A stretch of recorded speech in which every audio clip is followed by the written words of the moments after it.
What up, everyone? This is Mr. Lord, Dr. Professor, Dark Joker, here with another edition of Traditional Fans with Opinions, where I'll give my reviews for whoever I watched, read, or played today.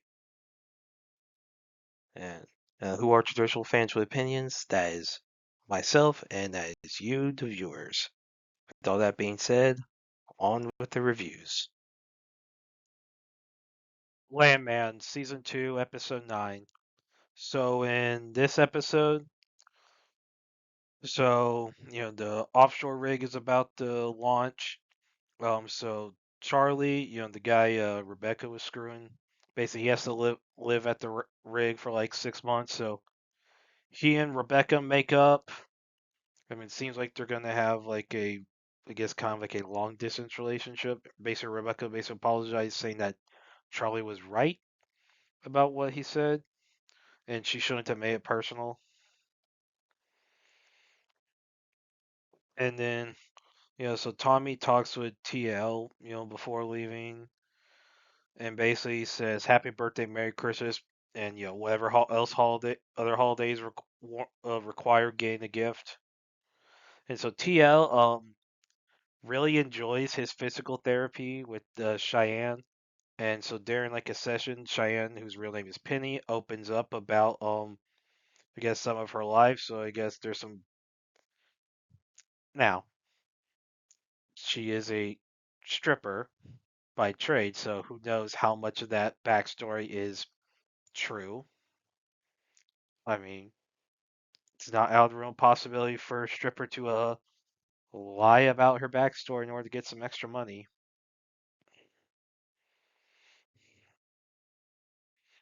And so, yeah, so Tommy goes to the ceremony in Louisiana, and Dale and Nate also go.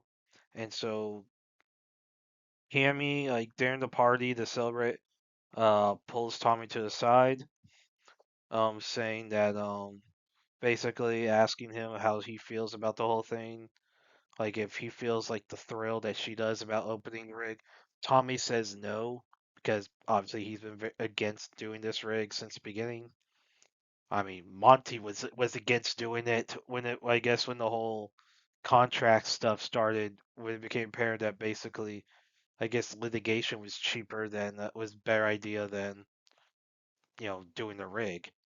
Like Monty thought it was a bad idea to do a rig, so and I guess he was famous for be willing to take risk, but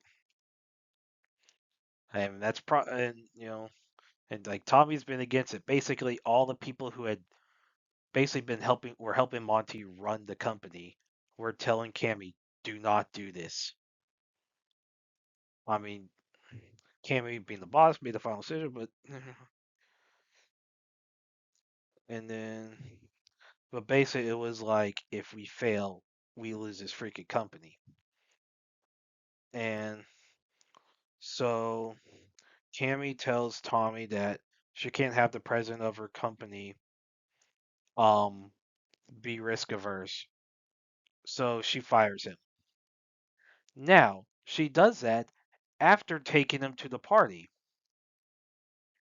So it's like, so is she gonna fly him back or is he gonna fly his own? Like, she did it during the party.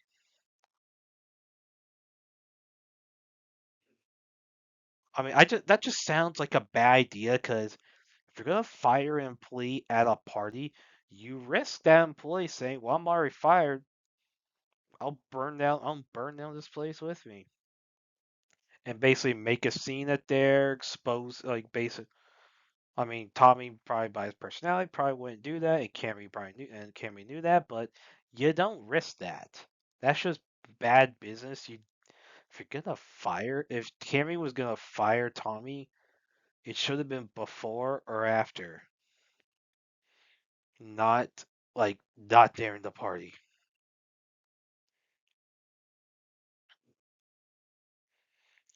Yeah, so maybe that hints that maybe this series is about to end. That with Tommy, I guess, going to the sunset, or and then so B plot is like Ainsley, uh, basically starting cheer camp at TCU. So she moves to her dorm, and Angela is depressed because basically her kids are both growing up. Cooper's getting married, Ainsley's going to college. So Angela basically, I guess, feels lonely and stuff. So she calls like her personal shopper, Jamie, I guess, to try and make her feel better. So Ainsley meets her roommate, who's a sports medicine student named Pagan. And, Ainsley asks, like, the godless religion, because Pagan, Pagan, is like, polytheistic religions. Now, Pagan, the student, like, Pagan's name is spelled Paigyn, so different spelling. Now, Pagan is from Minneapolis, has a pet ferret. Now, how a ferret is allowed in a dorm room, I don't know. I mean, because it is a rodent, like a ferret, like it is not like a dog or a cat or like a fish or something. It is a ferret. I do not think that would be allowed on a college campus. So, Pagan is a vegan with who uses they them pronouns, and Pagan asks for no meat or anything made out of animals in the room and does not want any music playing because Pagan, I guess, hates music for some reason. Because as Pagan puts it, basically Pagan says something along that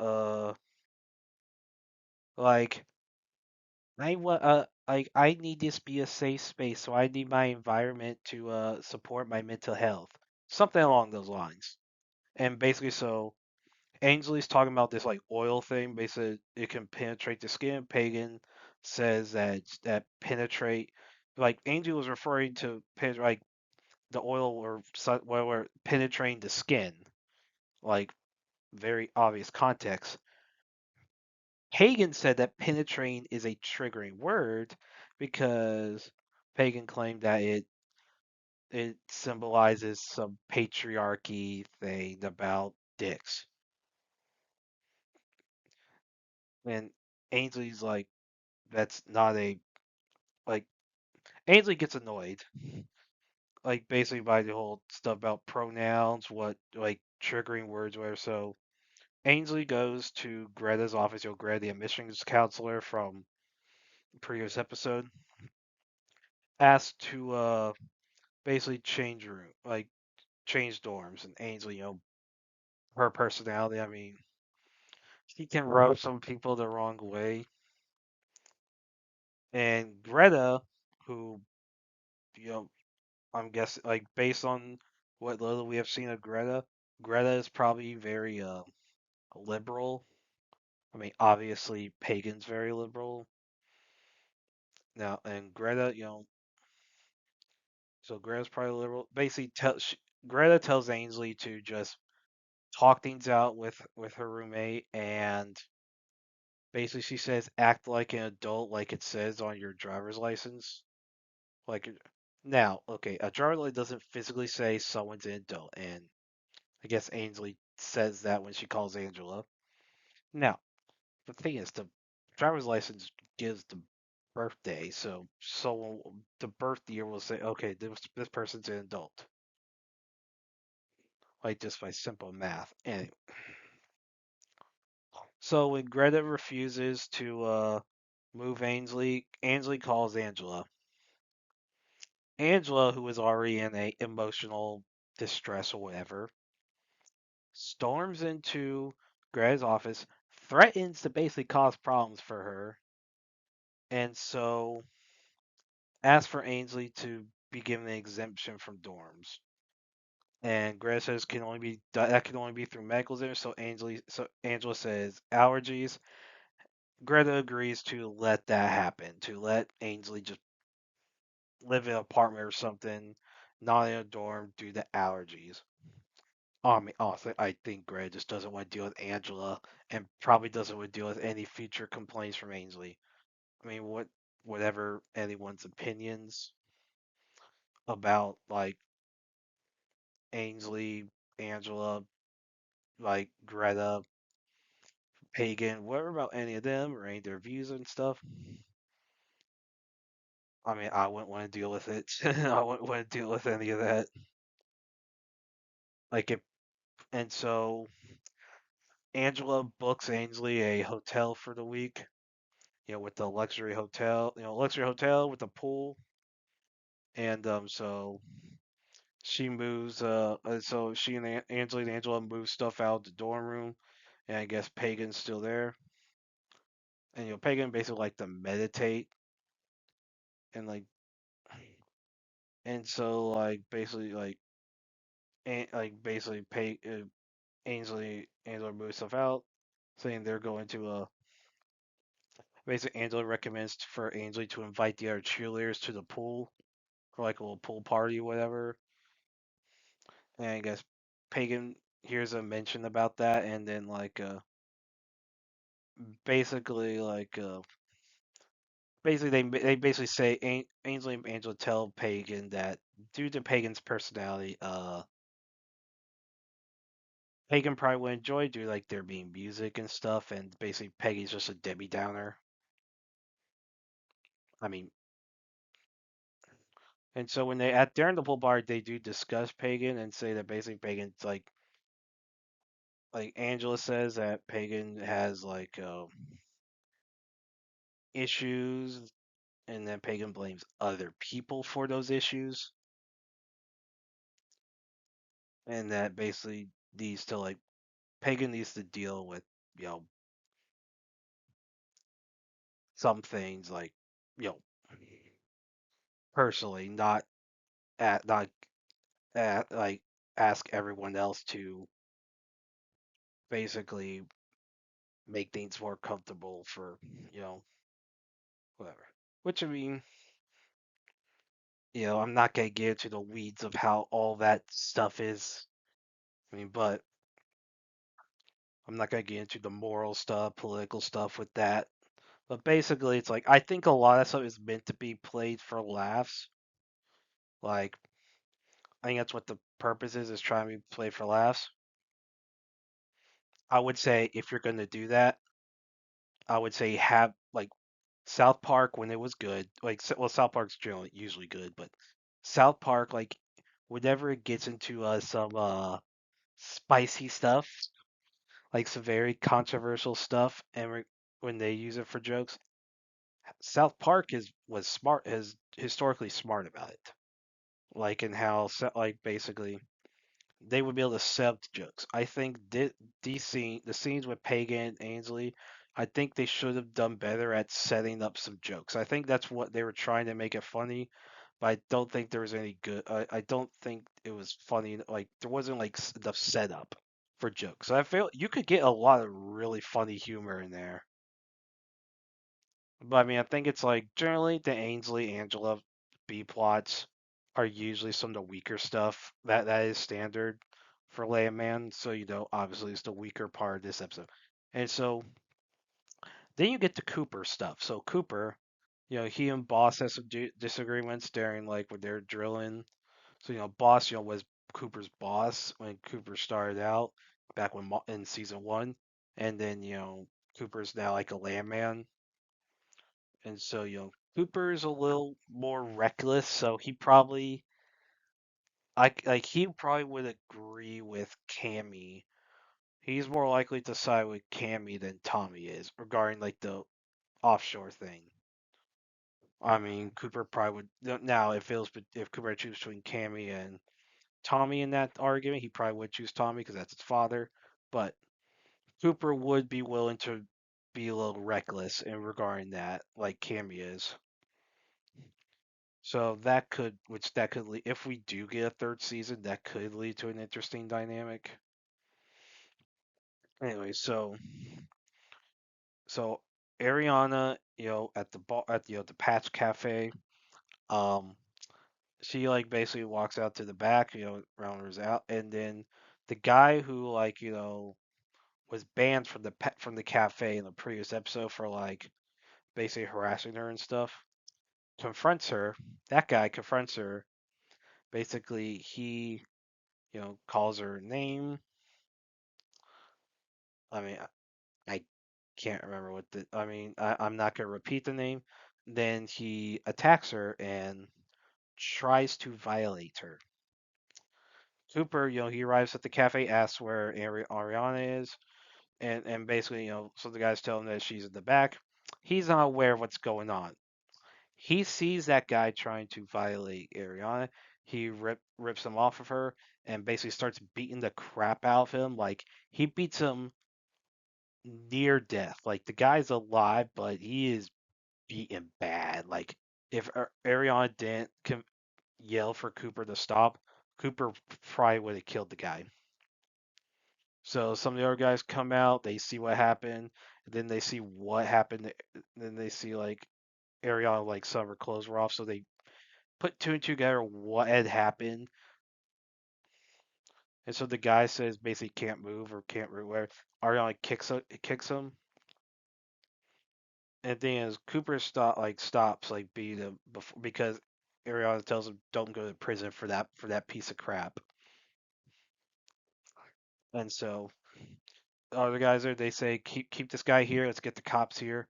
And so basically it looks like it ends on and so there's camera footage that filmed the entire incident. So the cameras filmed the guy trying to violate Ariana and also filmed Cooper beating him up. So obviously that is going to be major evidence in a potential legal stuff in regards to this, like whether or not there are charges filed against Cooper.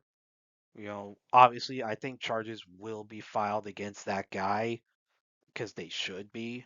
I mean, I don't think someone would get off scot free with that. No. Cooper, I don't know. Like if he'll get away with it, or like if they'll basically let him off, or if, given the circumstances, like if it's like considered a crime of passion. I think that's what I think that's what the term is, or it's like something regarding the mental state. But like given the circumstances, most people would side with Cooper. So it's gonna be interesting to see how things go next episode. Like I mean, Tommy's gonna deal with like he just got fired. Now his son basically probably will have to show up in court. And so then all the stuff with Ainsley and Angela, yeah, and basically, I will say I don't think Angela, like, I mean, Angela's probably not the best stay in mind to help Ainsley with her stuff. Tommy probably would have been a bet, like, would have handled things better. Now, I think he would have understood why Ainsley was uncomfortable. I mean, but anyway, so I thought this was a good episode. Some people say it's the worst episode of the series. I mean, I don't disagree with that. I think it is the worst episode of the series, but it's the least bad. It's the least good. Like, it is a good episode in my opinion. But the thing is, Landman has basically been banner after banner. Like, Landman's done very well. So I mean, for one to be the worst episode, it doesn't take much because the show's been that freaking good. So yeah, I still think this was a good episode. And I think a lot of stuff. There's gonna be like next episode's the finale. So think like bubbles about to burst. Like where's the stuff with the rig, that offshore rig, the stuff with Cooper. Things are like that power keg is blowing. And obviously Angela's in her mental state. Who knows? Like, and I'm interested. Where or not we get a third season because possibly with Taylor Sheridan leaving, who knows? And then, I thought this was a very good episode. Looking forward to the next one. Kunon the Sorcerer can see episode 3. So in this episode, um, so Mirka explains to Kunon that Lyle, who like had confronted, you know, Kunon in the previous episode, basically that. So Lyle is her older brother, so technically he like usually would be ahead of Mirka in like social standing and like I guess inheritance and stuff, you know. But since Mirka is engaged to Kunon, who is a sorcerer that bears the hero scar, basically she has risen above Lyle in status, and he's jealous of that. And now, so on the day of the final exam, Lyle barges into the room where Kunon, Ixio, and Mirka are going to take the test, and Kunon basically shakes his hands. Green is like a future brother-in-law, basically flatters him a lot, and Lyle blushes, and all the students laughed. So Lyle kind of calms down. So he calms down. So he sits. Everyone takes their exams. Everyone in the class passes, and so Kunon goes home. And there's a whole scene where Kunon talks about during so test he and the teacher had talked about her life and basically how the teacher had become a teacher following the man she liked. She had passed the test to become a teacher. He did not, but so she stayed on, and basically, I guess she never married that guy, or whatever.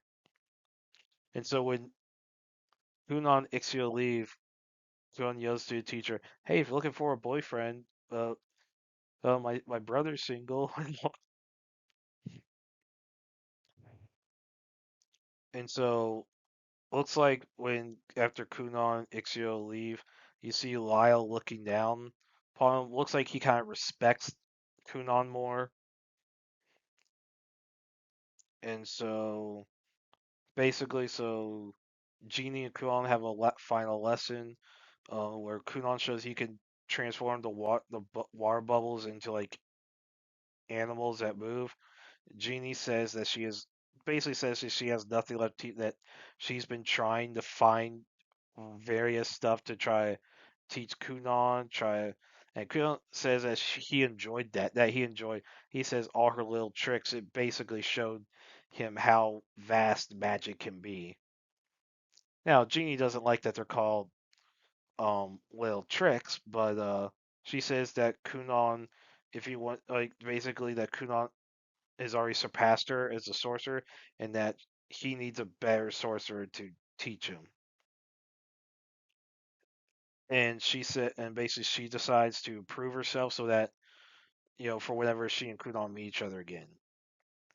And Flora resigns also since Kunon doesn't need more etiquette lessons. And basically she didn't say goodbye because basically she couldn't hold back. She wouldn't be able to hold back tears saying bye to Kunon. Now, Ixio suggests that Royal Sorcerer Zionli Finral could teach Kunon due to I guess how talented Kunon has been with the in magic. But their father says that royal sorcerers only obey the king, and only royal family members can contact them. Now, the mother convinces the father to ask the king, and so basically the request gets to the head of the royal sorcerers, who's first pissed off that upstart do some young sorcerer would ask such a thing, but once he learns it came from Kunon, he basically he looks like he's a lot more willing to have someone fulfill that request. I guess because Kunon known for having the hero scar, it looks like that holds a lot of sway. Obviously, that holds a lot of sway, given how Mirika's status has risen above her older brother. So that's gonna be interesting how that plays into things next week. So yeah, I thought this was a good episode. I thought it was funny seeing Kunon interact with Lyle. Honestly, Kunon needs to like calm down a little bit with how he speaks. He clearly does not understand basically everyday conversations. So yeah, I thought this was there's the voice where he talks about that. He's like he's glad that his brother and fiance have friends because he was concerned at first that they didn't have any friends, but no one approached him. Mirka says it's because she asked people to not approach them so she could enjoy her a day of school with Kunon. Yeah, I thought it was funny. So yeah, I thought it was a good episode. Looking forward to the next one. Hayachan Isn't Scary, Episode 1. So this is a new show that premiered on Crunchyroll. So in this so there's a kindergarten, there's a problem child called Kaya. Like everyone considers her a problem child because she keeps getting in the fights. So one thing happens though, there's these swings that kids keep falling off of. No one knows why. Some people think maybe it's just kids being kids. People don't know if there's something with the swings. So Kaya blocks people from getting to the swing and basically, people, it's like she's caused a fight. She's starting a fight over, and then so yeah, Chi Sensei, basically who's like the newest teacher to be to oversee Kaya, because basically a previous teacher had quit from after, I guess just couldn't deal with it, and then so later, like basically some boys like gets on a swing. He asks for someone to push him, and he's pushed, and then he falls off. Kaya like gets on the swing, and she's continuously pushed by something. Basically, it's a ghost, and so she stays on, and basically she gets up in the air, and Chai sees a like a monster, and Kaya like punches the monster, like defeating it, and so that actually exercises the spirit and basically makes it to where kids don't randomly fall off the swings anymore. And then later you have where there's some books. There's like so Kaya like puts like tape over some words in books and like try basically gets on her for doing it, but learns after she opens the book, reads it, sees like a ghost in it. It's revealed so Kaya had basically she like told why the books are scary, like the books should not be open. So basically Chai gets rid of all those books, and then yeah, so and Kaya had sensed the book, like try opening the book, and she had exorcised the spirit. And so the books are taken, I guess, to some bookstore or whatever, and their locations are unknown. And so then and there's an issue with the bathroom stall, so there's or sometimes like kids like some reason like the door can open from the outside, but it can't open from the inside, so kids get stuck until some on and so no one knows why. So they basically block off the stall until they figure out what's going on. Um, a girl named Me, named she basically has to go to the bathroom and has to use and uses that stall, and Kaya keeps watch. Me gets stuck. A monster almost gets her. Kaya opens it and basically flushes the monster, defeating it. But there's a mess. A teacher asks Kaya why she caused the mess, and Chai claims that she did it. Basically, she covers for Kaya, and Kaya asks her Chai why she covered for her, and Chai says, "Well, if they blamed it on the ghost, no one believes him because Kaya has blamed stuff on ghosts before, but everyone thinks that Kaya is just not wanting to admit she did something wrong. Then Me comes in and thanks um Kaya for saving her, and so Kaya's happy that I guess she has a friend in Me and that there's a teacher who believes her. And so you see Kaya's home.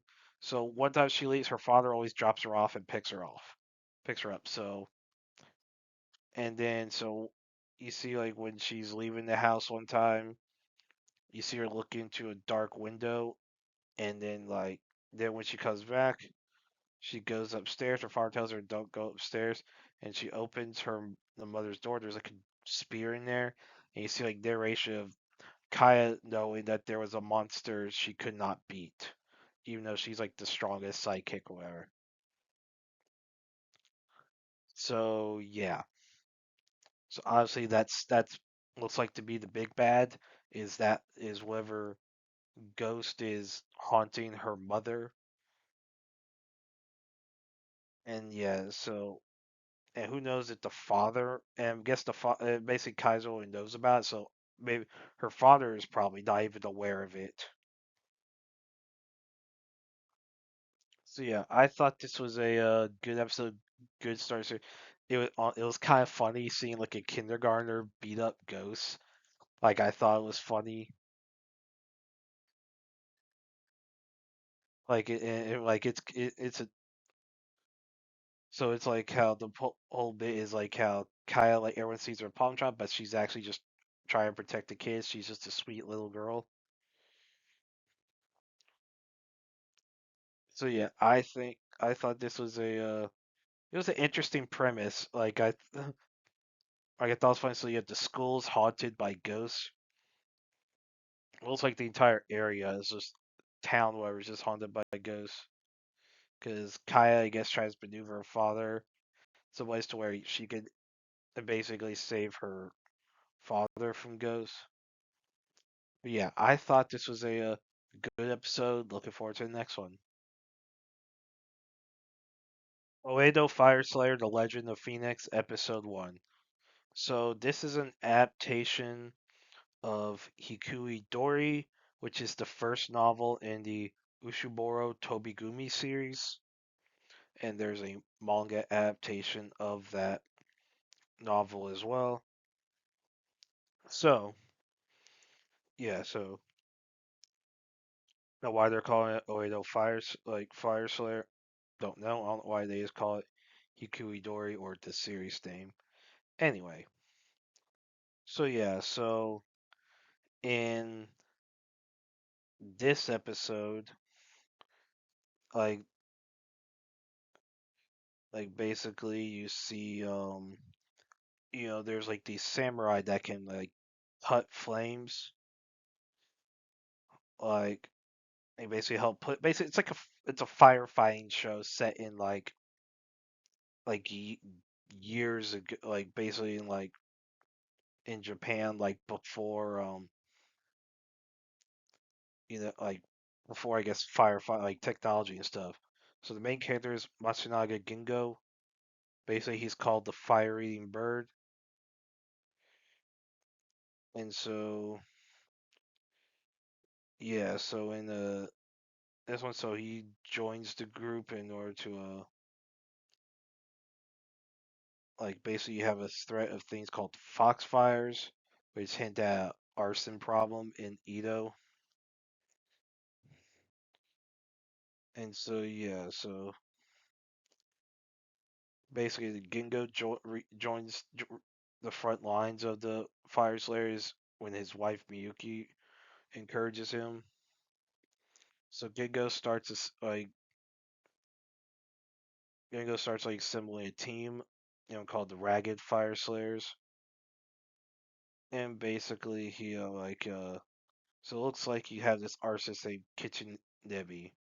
So that looks like we have a villain associated with this. So it's not just a basic firefighting like like Daigo from from a while back from like a year or two ago. This is like okay, there's an actual villain associated with firefighting. So I like the premise. The premise is interesting. So it's not like your standard firefighting show. It looks like there's a period piece and yeah, so you see all this stuff. I thought this was a